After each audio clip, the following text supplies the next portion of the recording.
I don't know why we're here, but I do know that while we're here, if we don't make our world a little bit bigger, then shame on us.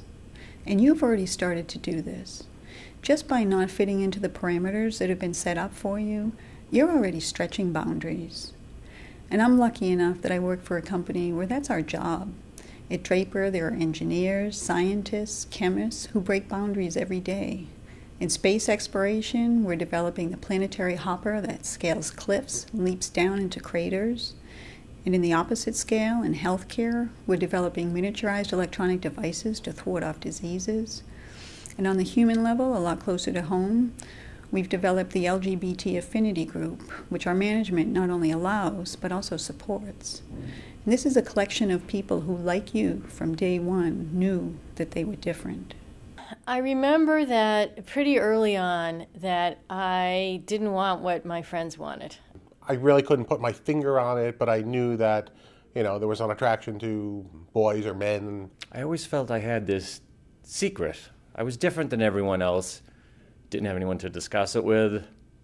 Didn't know where to turn. I think it was like when my mom was looking for a wig and couldn't find it, and I found it fairly quick. Very lonely when I was little, but I always knew that something was different. I just never had the words to call it gay. So I'm overweight. I'm 6'1" at the end of 8th grade. I'm 6'4" at the end of 9th grade. I'm a huge nerd. I'm gay, and my father has me convinced that I'm going to be 7 foot tall. I'm like, great, Frankenstein is a gay man. This is like perfect. I just remember walking into the living room one day and there was this commercial on. And there was this, really buff guy, running down the beach. And I was like, and I just said out loud, just thinking out loud, oh, he's kind of cute. And my mom goes, thank God she's not gay. And I was just like, that's what that is. And she didn't realize that I didn't think he was cute and I wanted to date him.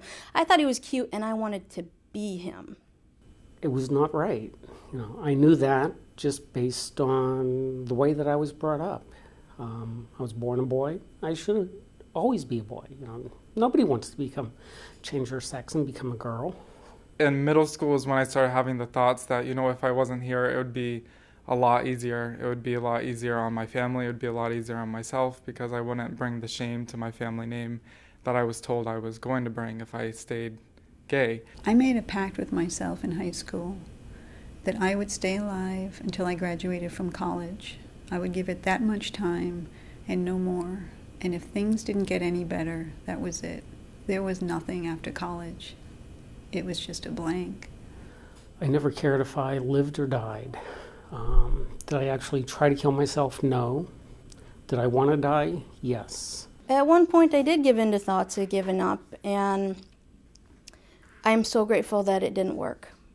I'm so grateful.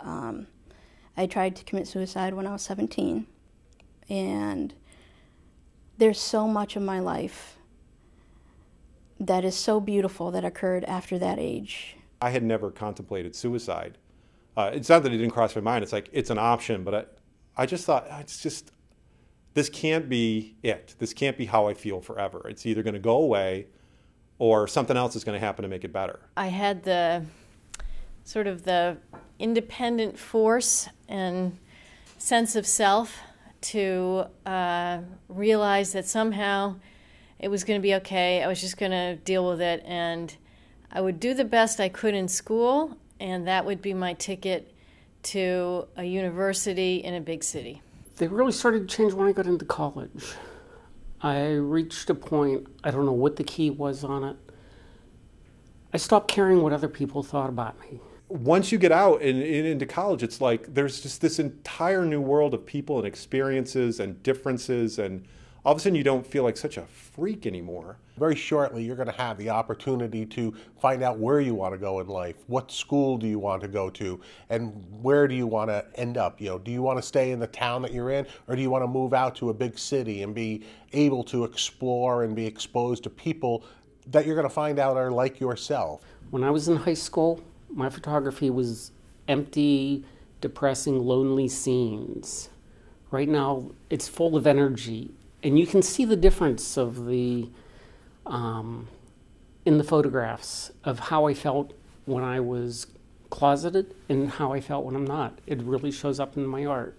I didn't know who I was until after I came out, till I could stop running everything through a filter about, does this seem gay? Do I sound gay when I'm saying that? Is this a gay thing to like? And all of a sudden, what do I actually like? Because I spend so much time running it through a filter, I don't even know. I think the fear that I had was that, my mom wouldn't love me, or my mom wouldn't accept me, or my parents would, be upset with me, or I did something wrong. I really wish I did confide in them. I wear their rings, Mom and Dad. I waited until after she passed away before I fully transitioned and came out to the rest of my family. When I told my dad's sister, she just said, I don't understand. I just want you to be happy. And your parents would too. I think they were concerned that it was something that they did. This, remember, was in the 70s, so there was very little talking about it or understanding about it.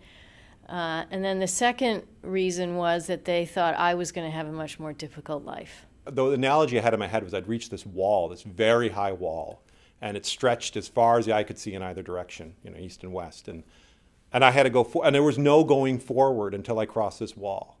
And I didn't know what was on the other side. But I waited and I walked around and I poked and there was no way of knowing what was on the other side, and there was no going forward until I crossed it. And I just said, I can't do this anymore. I've got to go. I can't stand it anymore. I want to date. I want to have a life. I want to stop this. So I just came out and I sat all my friends down in a week, came back from spring break or Christmas break, boom, boom, boom, boom, boom, boom, boom, boom, told them all. It was awesome. It was great. And I leaped over the wall and it's like, oh my God, this is like, it's a lot like the other side of the wall, except just the air is cleaner. I want to make sure that everyone knows that you don't have to have that support system, that you can find friends and you're going to find people that can become your family. And for me, that's really been the case, is I found friends that have become my family because my family will never accept it and will never let that happen to the family name. Don't erase yourself. Don't become invisible. It's the biggest mistake I ever made. Because the fewer people the people have to acknowledge, the more they like it, because the more attention for themselves. And once they get used to not seeing you, they'll fight really hard to make sure it stays that way. So don't give them any opportunity. Be yourself, be right here in the moment, and be counted. Don't give in, don't give up. You will just miss the rest of your life. What can you do that no one else can do? Celebrate that. You want to give up? Don't. Really, it gets so much better. Life sucks sometimes. It gets better getting out of adolescence, because adolescence is horrible for everybody, even the people doing the bullying. That's part of why they're doing the bullying, is because they feel horrible for different reasons, or maybe the same reasons, which they will discover later. I think it's very important to remember that, you yourself deserve a better opportunity than what you have right now. You're going to have the opportunity very soon to make the choices in your life to dramatically change your life. You're not going to be surrounded by these people that are bothering you right now. You're not going to be in the same school that you're being tormented in each day.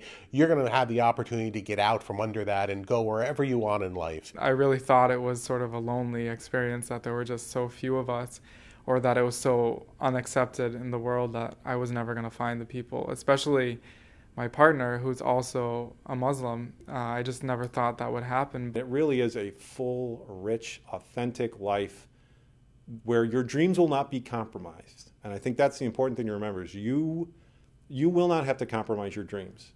You will be able to realize the person that you want to be. And quite frankly, I hate to generalize, but the people who thought high school were the best years of their lives tend to be the people that don't really go anywhere, because they are not the best years of your lives, and they're not representative of the rest of your life.